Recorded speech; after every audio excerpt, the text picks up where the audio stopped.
Terima kasih telah menonton video ini. Jangan lupa dukung channel kami dengan mengklik tombol subscribe, like, dan komen ya. Barakallahu fiikum.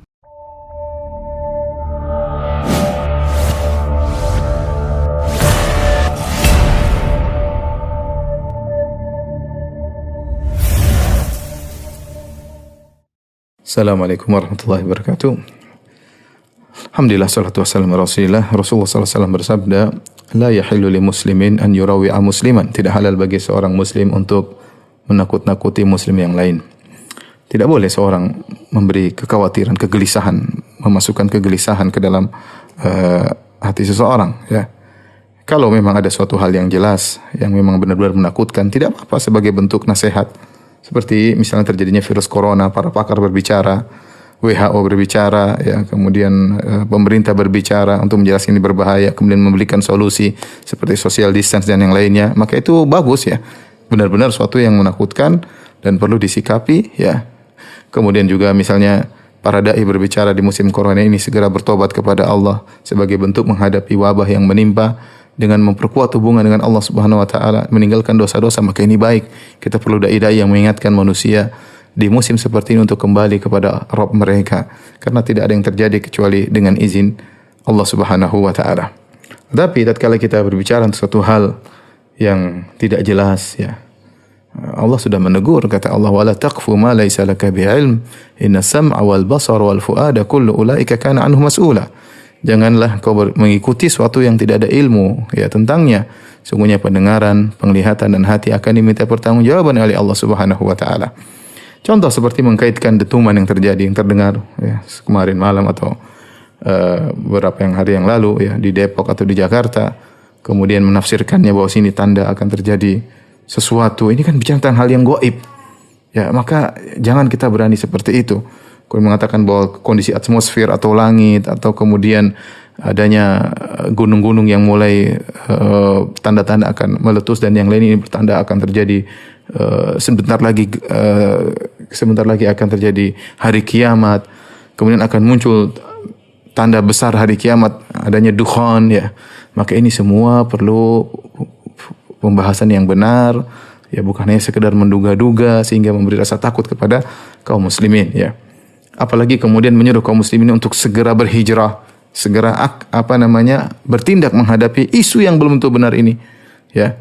Kemudian mengatakan harus kita berhijrah ke tanah Mekah misalnya untuk bergabung dengan Imam Mahdi, akan muncul Dajjal, dan ini perkara yang benar-benar menakutkan, ya. Ya, maka seorang tidak boleh berbicara kecuali dengan ilmu, ya. Ingat, hukumnya haram kita memberi rasa takut kepada kaum muslimin, dan hukumnya haram untuk ikut menyebarkan hal-hal seperti ini. Karena kita akan diminta pertanggungjawaban oleh Allah Subhanahu wa taala. Saya ingatkan betapa banyak dai-dai yang sudah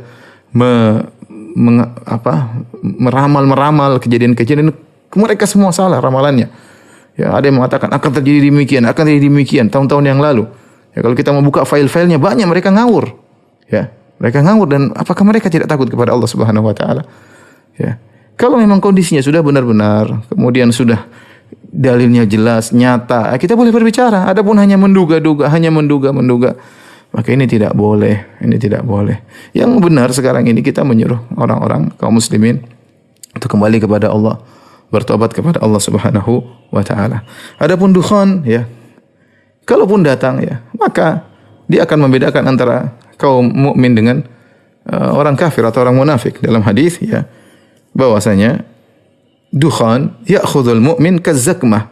Dukhan akan datang menimpa seorang muslim seperti zakmah, kahayati zukam, seperti bersin aja.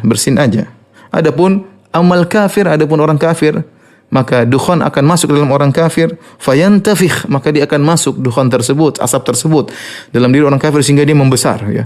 Badannya menjadi besar, kemudian tubuhnya menjadi besar karena dipenuhi dengan asap. Kemudian fayakhruju min kharaihi wa udhunaihi wa duburihi, kemudian keluar dari dua hidungnya, dari telinganya, dari duburnya, saking banyaknya asap dalam dirinya. Artinya menderita orang kafir tersebut. Adapun orang beriman, dukhan datang 40 hari, maka tetap saja Allah memberikan musibah menimpa mereka seperti orang yang terkena bersin. Maka mau saya tidak boleh kita menyampaikan satu berita yang berlebih-lebihan sehingga menimbulkan rasa takut yang berlebih-lebihan dari pada kaum muslimin. Karena untuk menghadapi virus corona kita butuh ketenangan ya. Kalau seorang menjadi panik ini bisa jadi bahaya ya. Kemudian orang kalau sudah panik ya bisa sebagaimana pernyataan para dokter bahwasanya akhirnya tubuhnya kurang bisa menimbulkan antibodi yang baik ya karena pikirannya stres dan yang lainnya, maka jangan kita membuat kaum muslimin semakin stres. Ya, kita suruh saja mereka bertobat kepada Allah Subhanahu wa taala, kembali kepada Allah.